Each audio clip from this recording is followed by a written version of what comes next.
Tired of the hype about living the dream? It's time for truth.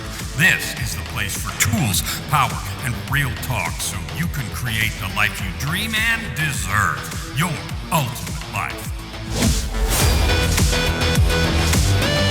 Subscribe, share, create. You have infinite power. Welcome to this episode of Your Ultimate Life, the podcast I created to help us live a life of purpose, prosperity, and joy by using our gifts, our chosen purpose, and our life experience. This is one of the Thursday episodes, which is the special coaching episodes having to do with Coaching and the Rise of AI, the book that I just released 3 weeks ago, and talking about the future of coaching and how AI is or isn't going to affect that and so forth. As with the other episodes, I've got a couple of experienced coaches here that are from different parts of the world. Carla, welcome to the show. Thank you. I'm really glad to be here. Ingeborg, welcome to the show. Thank you. Thank you. Glad to be here. Okay, so I don't do intros. You're free at any time during your answers or at any time to mention what you do or why you have a particular perspective or anything, and that'll all come out, and that's fine. So let's just get started. The topic here is what AI is or isn't doing to the coaching industry, or what it might do. And I know we need to tell ourselves 3 or 4 times we don't know what we don't know, and we have no idea what's coming. Okay, good. We'll set that aside, and now we're just going to talk about it anyway. So, Carla, I read left to right, and you're on my left side, so you get first. I'm going to ask a couple questions to get us started, and then we'll just kind of go from there. So, here's the first question. Are you using AI? If you are, how? And what does, in your relationship, I mean, we talk about having a relationship with this thing, and that's kind of funny language anyway, but talk about your experience with this relatively new beastie. So so it is relatively new, and I'm not relatively new, which may seem incongruent, but I actually use AI a fair amount. And in the context of coaching, the space that I use it in primarily is if I'm doing group coaching, right? So if I have a prescribed content that I want to deliver and then have group coaching and conversation around, I find AI profoundly helpful in helping me design flow, suggesting, activities that I might not have considered before. And so I use it in that context. I have not used it, and so far haven't been tempted to use it in the context of my individual coaching sessions with an individual person. But that's how I've been using it. And Cool. It's fun. Oh, all right. So tell me a little bit about your relationship with it. Yeah. So my discovery is the more I use it, the better friends we become, right? And it seems to the better my prompts are, first of all, because that really matters, is how I decide to be in relationship with AI. And the more I see a resonance with what it seems to know about me, the more that I use it. So and I have really learned to say things like, I don't want you to pat me on the head. I want you to give this to me straight, right? I don't need accolades. I just am really looking for form and content and that kind of stuff. And so I've found being really directive with it. It kind of gets rid of some of the fluff that I'm not particularly interested in, gets down to the meat potatoes of it. Cool. So, Ingeborg, how about you? Are you using it? And if you are, how? And what's your relationship with it? Yeah, I do use it quite a lot, actually. I use it for intervision, actually, as a sort of person I can use. I think it's really great in pattern recognition, which is really helpful in the couples work I do. or in the one-on-one sessions. I use it sometimes as reflections or post-reflection sheets I can send to clients. What Carla said is true. I've been using it for quite a while, so I've been feeding it my prompts, and same what Carla said, be honest, I don't like the fluff, be direct, with a sense of humor, which I like. And it gets to know me, my methods and everything, what I put in. So it's getting better and better over time. So my relationship, as you may call it, is quite good. But the thing is, it's still AI. It's obviously faster than a human. It's all the protocols and the data and the patterns and everything, and it can sort of clicks it together, but it hasn't got the depth of a human, of like me or Carla or whatever. So that's the thing. You always have to be really clear, and if you're not feeding it the right prompt, you don't get the right answer. It just continues on that distortion. So if you not feeding it something consciously or unconsciously as a coach, you won't get the right answer. So you have to be really clear on that and start, asking questions, and if he's clear and if he's got the right answer and things like that. So that's the sort of but for me. Yeah. It's really awesome, but. So, both of you said something about getting to know you better. Yeah. And that's a fun way to think about it. And, full disclosure, like I'm all in. I just talk to this thing and I tell it to shut up and I tell it to stop doing that. And then I say, am I too angry with you? Are you okay? Did I piss you off? I mean, I'll talk like that to it all the time. And as far as the fluff goes, here's a funny story. I told it, okay, enough with the fluff crap. I said, I don't need you to tell me everything I did is brilliant, because it's not. So stop doing that. So then it started starting every answer with, okay, I'll give you the straight, no fluff answer. And finally I said that. I said, okay, quit doing that crap too. I said, I didn't even read your answer, because as soon as I got to the first line, which is I'll give you the straight, no fluff answer, you pissed me off. So let's try this again. I'll go read it again in a minute, but we need to have an agreement. Yeah. Don't give me fluff stuff. Don't tell me everything's brilliant. And don't tell me you're going to give it straight. Just talk to me, okay? And it came back and said, understood.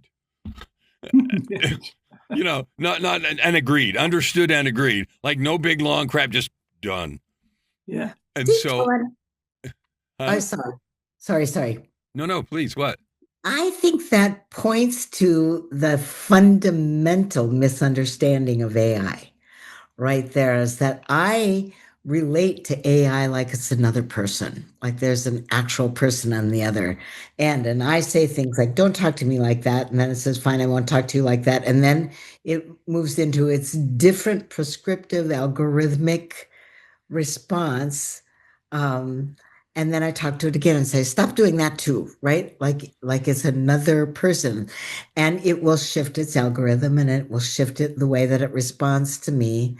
But it doesn't have the capacity to interface with me in the same way another human being would have the capacity to deeply understand my messaging. And I think that's the fundamental concern about what the future may hold for AI and people, for people who are willing to sort of move along at a more superficial level and be satisfied with that. So that's a concern, and I agree with it. I want to do those in a minute, so we'll just kind of leave that one as a hanging chad for a sec, and we'll come back to it. I had a question that came up for me. Both of you mentioned that it got to know you, or it started interfacing with you more like you the more you put in it. In that process, has it ever come back and said something that surprised you?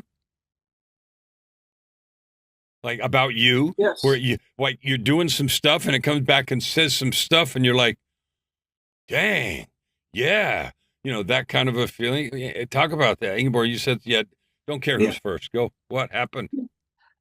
Yeah, I was using it for myself, more sort of my own coach, and we went on to layer and layer and layer, deeper, deeper, deeper, and it got really interesting because I kept saying back to him or her or it, like, I feel there's more. I feel there's more. This is not the only thing. There's more. There's more to it but I couldn't get it myself. And him reflecting back to me, or it reflecting back to me in words. And then at some point, it sort of clicked. And I thought, this is it. This is what I've been sort of searching for many, well, years, maybe. And I never really got there. And because I kept going and kept going, because it's tireless, it never stops. It doesn't get tired of me asking. We finally got to the point and it clicks inside of me. And then we worked onto that, open up the layers, and he explained, and well, what I said earlier, with all the protocols and the systems and everything and the patterns, because we all sort of based on patterns. And it really helped me. It really opened up like something which was hidden for me for a long time. Cool. Oh, Carla, Yeah. have you had anything happen to you that was like surprising?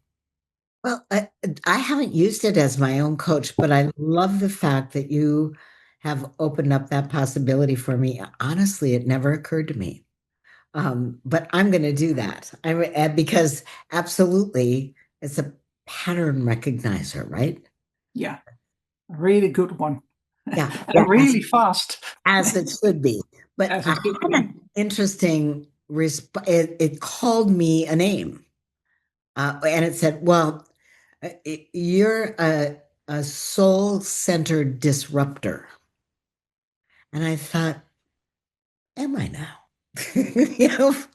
I've not considered myself a disruptor before. And I went back and looked at the prompts and I thought, I might be a disruptor. Right. So I had that kind of surprise. And I really took some space to kind of think about the eyes through which I see myself.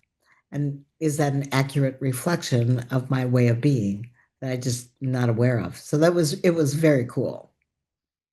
So I had a time when I spent, I don't know how many hundreds, maybe thousands of hours in research as I was writing the book and doing this kind of stuff, because I had it analyze 11 different coaching models that have names in the world today. And, it uses all available data, and that isn't everything. I understand that. But I asked it to do two things. I said, so I want you to analyze, and I gave it the names, analyze these coaching models for how effective are they at getting the results promised. And then I asked it again, and I said, considering the fact that, some things like that are healing, trauma-based, and somatic, and all those other things, they're aimed at a certain thing, but the difficulty that lots of those healer types, who I love, have with is that we pay for stuff in money. We don't pay for stuff in feel goods. So it is sometimes for some people a stretch to pay a lot of money for this kind of healing that doesn't turn into something for their business or whatever. So anyway, I had it analyze it from the point of view of how good is this method at getting to what it portends to promise. And then I analyzed them all again for how vulnerable are these methods to AI. In other words, its advances and what it can do well and do poorly and everything else. And I asked for, it gave me low, medium, and high, low vulnerability, medium, and high. And it was fascinating to do all that research. And in the process, I developed, and it's in the book, a different model, a different coaching approach and model. And I described it in great detail and length and how it worked and, how to do it and everything else. And then I asked it to analyze it, and it produced a beautiful table for me. And I put the abbreviated version in the book. The full version would make the book really fat. But anyway, I ask it to analyze, what I'm proposing from the same point of view. How good will it be at getting the desired results, and what's the AI vulnerability? And in that process, I'm telling all this because it reflected stuff. Some of the questions I ask it cause it to reflect about me, right? About what I am and who I am and what I'm doing and everything else. And my experience is that couple of the things that it gave me back actually caused me to get emotional. Mm-hmm. And, I had tears in my eyes and I said, like I said, all right, this is really stupid or weird or something. How come I'm having this emotional reaction to reading this stuff? I mean, your circuits and wires, like what? What's going on here? And it came back and said something you both alluded to. It said, I'm not making anything up. I'm just reflecting who you are. And that hit me so hard because it was what you said, Carla. I thought, I don't think I've been able to see some of these things so clearly. So I'm sharing that because I had the same kind of experience. So if you take that thread, what does that portend for the coaching world? That kind of skill and ability to do that for you individually, me individually, or you individually. I don't care who answers first, but like, what is that? If you think about that in your own experience, what does that portend for the future of coaching? I think it can accelerate your work because it helps you with, you don't have to guess. You can structure your business if you want to scale, things like that. If you want to send offers, programs, whatever you want to build. So it takes away a lot of time. And I think if you use it like what it's known for, the pattern recognition and all the protocols and stuff like that, with the depth of a really good coach, and it sort of filters out the shallow ones. I think that's what's going to happen.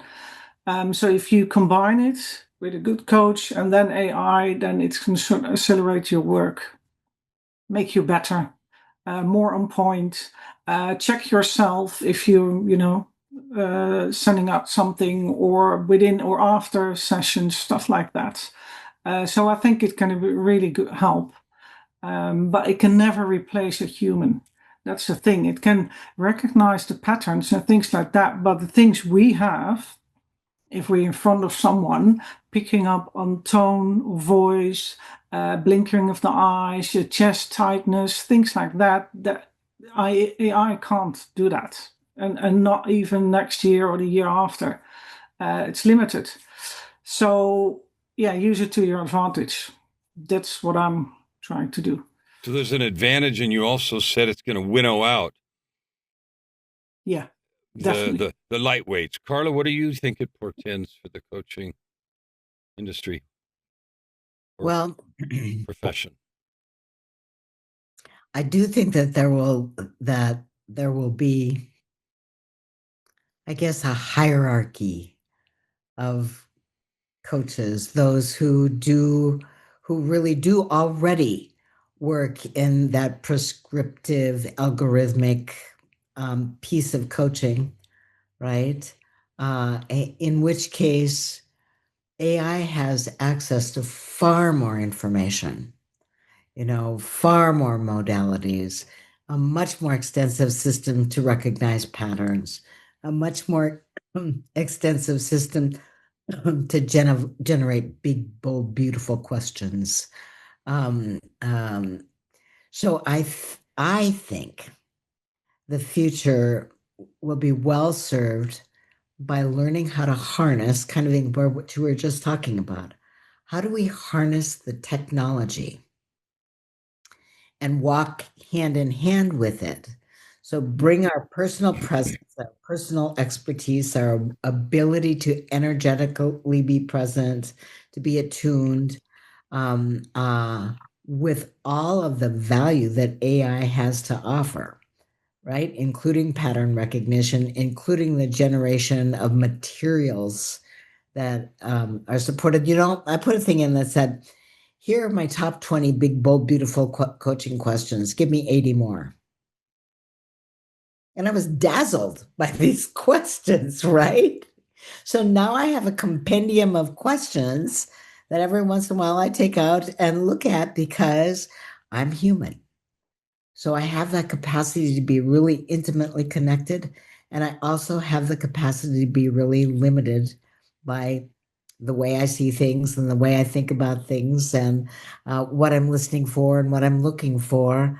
So there's some kind of lovely integration that I think will lift the coaching profession in a significant way.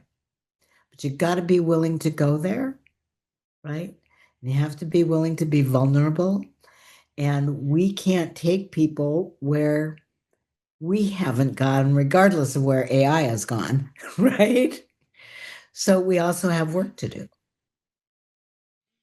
What that makes me, I make a claim in the book, and that is this. Most of what passes today for coaching is really crappy, to be honest with you. I just saw a week ago another ad on Facebook. Somebody sitting in a beach chair on the beach, lawn chair, whatever, those chairs. Yeah. Make money from anywhere, have a good profession, and help people and everything. Sign up to be a life coach today. And I'm thinking, and certification in 2 minutes or 2 weeks or 2 months or whatever. And I thought, there it is. And that's why I say 95% of coaches by next Christmas won't be able to make a living. And I defined a living arbitrarily as $100K US. Mhm. And whether that's right or wrong, I don't care. If you make a lot less than that, you better have another job or a partner that has a job. Okay, so that's why I define that as a living. Because most of what passes today for coaching is not deep. It is not connected. And what is taught in coaching methodologies in schools. And that was my feeling, and that was validated by what the analysis was of the effectiveness of not all, but many of the different methods. And so the thing that makes me in my head as you say that is I think there's a huge opportunity, and I think it comes with a cost. And the question is, will coaches who are today in this profession be willing to pay the price? Well, they will pay the price if they don't. True enough, they'll be doing something else. Yes. We'll find out. Yeah. So what do you think that price is? What do you think? Because I have an idea, but I don't want to say it. I want you guys to say first. What do you think is required?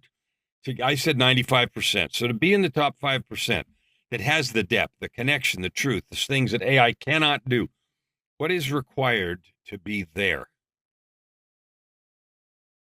You mean integrate AI in your practice? Is that what you're asking? Or No, using it? you can answer that if you want to. What I was No. thinking is, if I say 95% of coaches won't be able to make a living, but 5% will, I'm just wondering, what does it take? What do you guys think it takes to be in that remaining successful group that's in high demand and well paid? Well, integrate it in the right way. Because what I said earlier, what I feel is you can use it for speed. Mm-hmm. And the pattern recognition, it's far faster than any human can be. But it hasn't got the depth. So if you use your own depth and use AI, and what I said earlier, using it as your own coach as well, so become better, see your own patterns and your limitations and things like that, then you become sharper and sharper and sharper. And what I use it as an intervision as well. You can do it obviously with another coach, but if you got one, on hand, and use right prompts, really good prompts, you get better. You learn. It'll teach you things. That's how I use it as well. So you have to stay on course. You have to be on top of it and invest your time and maybe money to learn and getting better prompts and keep on using it. Apart from the automation and things like that, you can do that as well. But you can use it for a lot more than just that. That's what I'm doing or planning to do. Carla, what do you think's the requirement? What's the ante to get up So to the? yeah. So the first thing I want to say to that, Kellan, isn't an exact answer to your inquiry, but I will say this. My internal question is, what if this is a way that actually raises the bar for coaches, that actually contributes to the evolution of a profession that's been messy and sloppy over time? And anybody can jump in from the beach chair or wherever they are. So what if it's really true that this is an evolution professionally, that it points to the nobleness of the work that we do, because this is sacred work, right? The Mhm. work that when we interface with people as coaches, that's pretty intimate, sacred work. And when we gain that understanding, then our commitment as coaches, as professionals, shifts inside of ourselves, right? Our commitment changes, our intention changes, our devotion changes. You're right, our study changes, our personal work changes, and we make it a noble profession.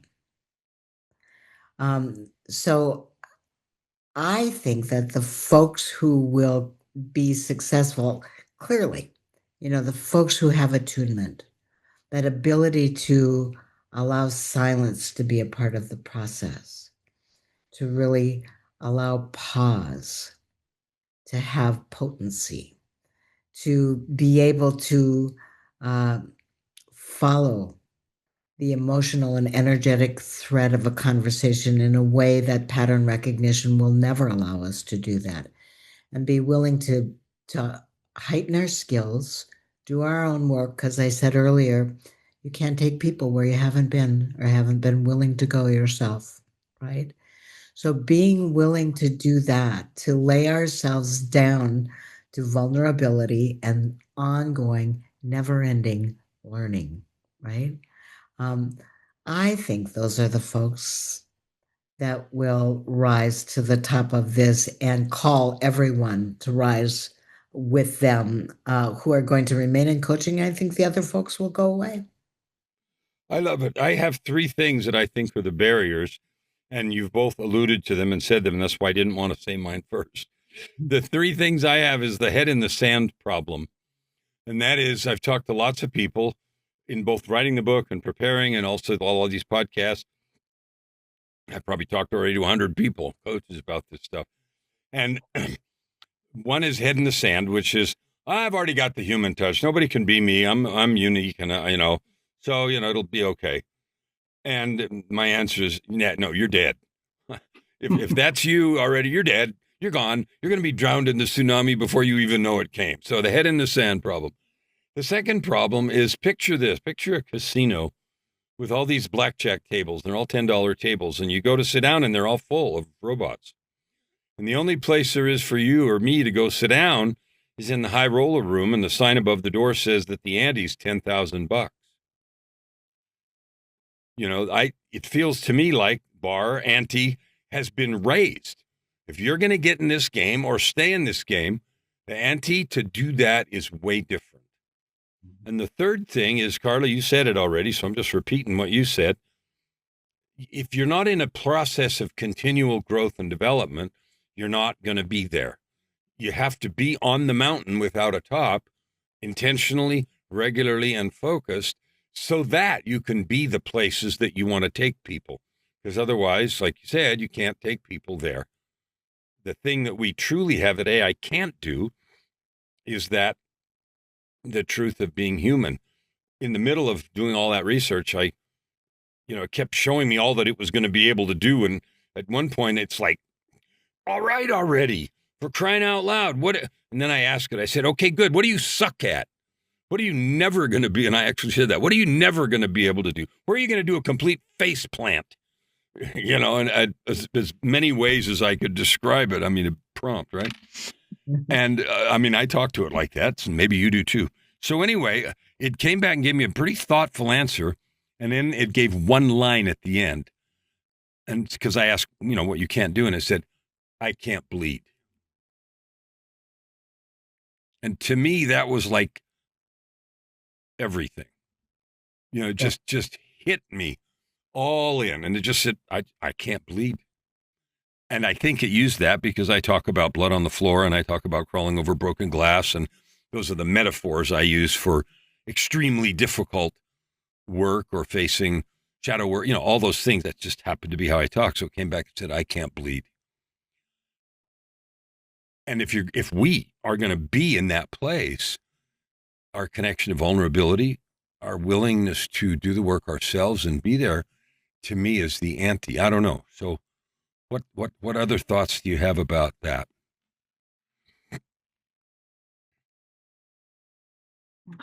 No, I think that's pretty much it. I would say. It's the speed against the depth of a human. The nervous system depth AI would never get, even not after years. So yeah, I'll look at it at AI sees the grid and we see the human behind the grid. And that's how I look at it. And that's how I try to incorporate it in the coaching. And I think it will stay like that. I mean, well, obviously we can't look into the future, but for the foreseeable future, the next years, I think that's how it's going to be. And what I said earlier, and what Carla said as well, the shallow coaches, they will sort of fall apart. That's what's going to happen. Well, nobody's going to be willing to pay very much to a coach when they can buy $47 a month, whatever there is, right? I mean, Carla, do you have something that's jumping out of your head to say about that? I was thinking about when I started and I carried a black bag, right? Back in 40 years ago, we all had our little black bags, and I had all kinds of tools that you never see anymore. We don't use them because we don't need them, because they've been replaced by high-level technology that gives us swift information in a shorter period of time that doesn't require a black bag to carry around, right? And I kind of see this as the same kind of evolution. As long as I'm clear that this is my toolkit and not my replacement, then I can partner with AI in a way that makes me better at what I do, right?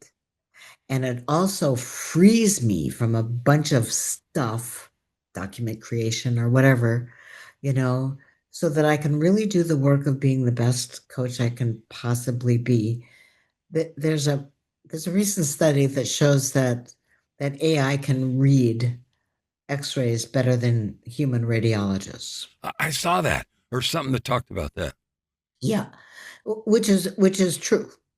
It can read better than radiologists. I don't know if you can see that, but I get that off. Because that's its lane of expertise, right? We have human eyes, we get tired, whatever, right? You said earlier, Ingeborg, it never gets tired. You can keep just saying, do this again, do this again, do this again, and it'll do it again. Okay, so it can read better than a radiologist, but it can't give that patient the news in the same way that I can. It can't deliver those results with compassion and kindness and tenderness and concern and whatever it is that I need to bring to that encounter. And I feel like that about AI tools in the world of coaching right now, right? It can give me good information really fast, and then I have the space and the presence to bring that to the encounter in human form with my whole heart. Because Go ahead, finish. I was just going to say, because I can bleed. Yeah, because you can bleed. Well, even though I was just thinking about the 100 questions you now have, 20 plus 80, it can be the most genius questions in the world, but the delivery of the question, of the space, of the movement, the depth that Ingeborg talked about. So the next topic, I'm going to jump onto a new topic. What worries you when you look into the future And I realize we're guessing and I got all that. But what worries you when you look at this and you say, yeah, I'm worried or concerned, if worried is the wrong word? What concerns you about this gigantic evolution, not in the world, but in the context of coaching? Maybe people using it and not checking it with a real human, like just going for the answers from AI. And what I said in the beginning, if you don't get proper prompts and if you withhold something, maybe because you don't know, consciously or unconsciously, it will give you an answer based on what you put in. And most people, what I find, who come to therapy, they know in here, but they don't know like real deep inside. So if you're not on that level, which most people aren't who come to therapy, you will get an answer and you think, oh, this is what I'm going to do. And it's not the whole answer. It's not what you need.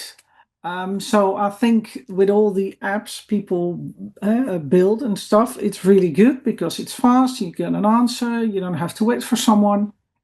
But still, you're sort of feeding it with your own answer, what you like to hear, because you don't know any better. And a lot of people, just in general, don't want to be honest.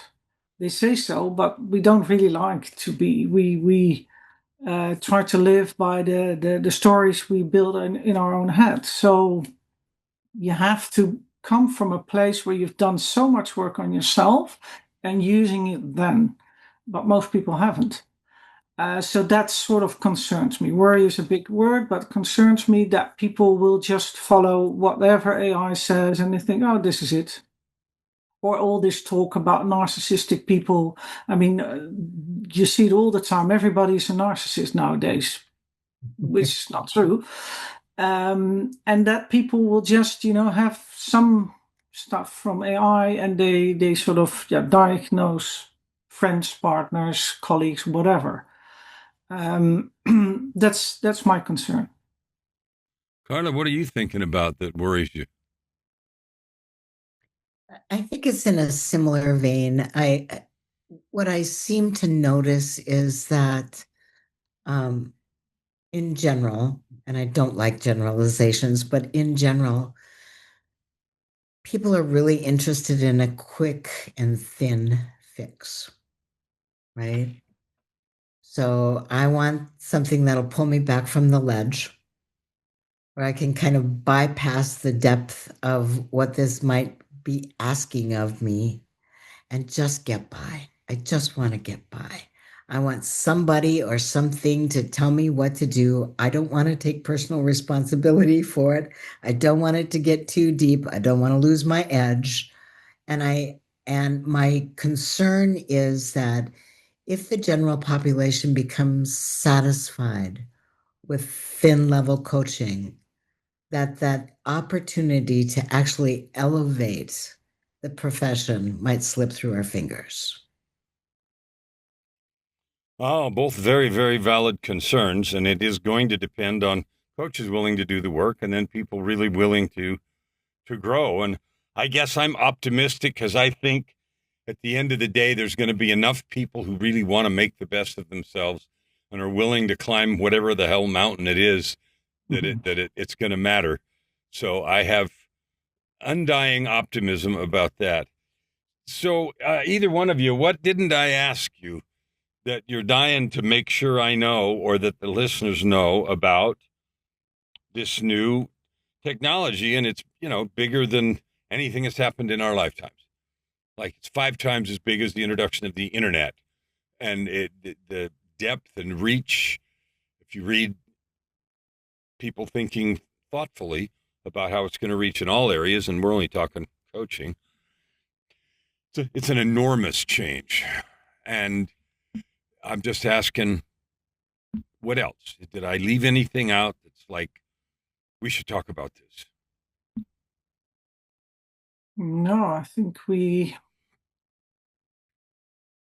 covered it all, I would say. Yeah, we talked about all the pros and the cons and what we think will going to happen, how we see ourselves, in what way we use it, our concerns. Um, yeah, and we can sort of fantasize what it's going to be. I mean, that's what we're going to do. We can sort of, go out of the box and think, this is going to happen. That's the only thing I think we left out. Carla, anything we left out that is on your mind? I don't think so. I mean, I have some things that occur to me like how do we individually and collectively um, really enforce our visibility in a market that's flooded with apps and flooded with, you know, $37 a month. Like how do we become visible in that kind and remain visible? And the other interesting question for me, because I always believe that the collective is empowered. And individually, it's tough to kind of walk that path all by yourself. Is how do we collect on behalf of the highest expression of this profession that we can figure out as we try to navigate this new terrain? And so I'd really call for collective voices and a way and some way to ensure that we can be seen in the crowd. Well, You that's two can different. use AI for that. Sorry. Yeah, You can no. use AI. Yes. Yes. Yes. AI It can has help all the us answers. be noisy. I Yeah. think your idea, the visibility is going to be a big deal. So, because people that already with marketing make outrageous claims, and the answer would be make even more outrageous claims, and that's not the answer, because then you're bordering on not truth and exaggeration and that kind of thing, puffery, I guess. But the way I think about it, and this is just my language, when we, each of us, embark on an intentional, focused developmental journey that we're always on, then wherever we are, that's who we are. And the way I think about embodiment, like nobody's going to survive in this profession unless they are a product of the product. Okay. They have to be the outcome that they would try to help others be. And it has to be so powerful and so visible that your very presence changes the conversation, even before you open your mouth. There has to be that level of devotion. That's what I think. And the other thing that just was feeling like mention is, I don't know if you guys saw the new agreement between Microsoft and OpenAI. No. About 2 months ago, there was a new agreement. And the two salient things that stuck out for me is there's tons more money now being poured into it, which is going to accelerate that. When I saw that, I'm thinking, maybe I should revise it from a year to 9 months. What I was saying. But the other thing is, in that contract, they have now concrete dates for the development of AGI, which is artificial general intelligence, which is the beginning of that terrifying prospect of Skynet and everything else. In other words, it's no longer only reflection, it's actually generative intelligence. AGI stands for artificial general intelligence. And, that's the dabbling the edges of the singularity and all that stuff when it becomes so smart that we can't keep track of it. I just thought it was fascinating that in not many years, before 2030, they had dates in that contract for that kind of development. So that's what they're thinking about. And I thought, holy crap, I think it was 2028 or 2029, they're talking about hitting some milestones for AGI. And I'm like, whoa. And it doesn't change anything we've talked about today. But I want to thank both of you for being here, for honoring your heart. I know, Ingeborg, you're staying up late and you decided to do that for us. And thank you, Ingeborg, for being here and sharing your heart, your wisdom, your love, your kindness, your insights. Thank you. You're welcome. It was a pleasure to be here. And I think it's a really interesting conversation, which should be ongoing. Carla, thank you for your thoughtful expression, your wisdom, your love, your depth that you shared with us today. Thank you for having me.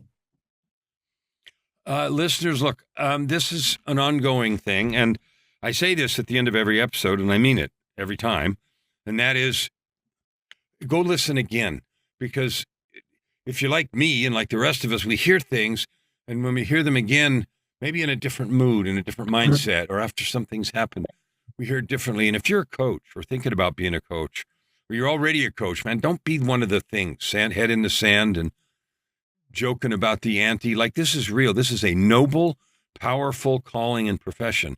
And this cleansing, I think, is necessary and beautiful. I'm looking forward to it, and I'm grateful, because it's going to give the opportunity to those who are willing to stay on the mountain of growth, the opportunity to be that. And I guess I'm not worried too much about the visibility. There'll be a way, and we have to use AI. Like Ingeborg said, we got to figure out how to do it. But there is a way. So I want you to listen again, take it seriously, and then use these ideas and your own thinking and ChatGPT to figure out how to move forward and create your ultimate life. Never hold back and you'll never ask why. Open your heart and this time around. Right here, right now. Your opportunity for massive growth is right in front of you. Every episode gives you practical tips and practices that will change everything. If you want to know more, go to KellanFluckigerMedia.com. If you want more free tools, go here, YourUltimateLife.ca. Subscribe, share. Stand with your heart in the sky and your feet on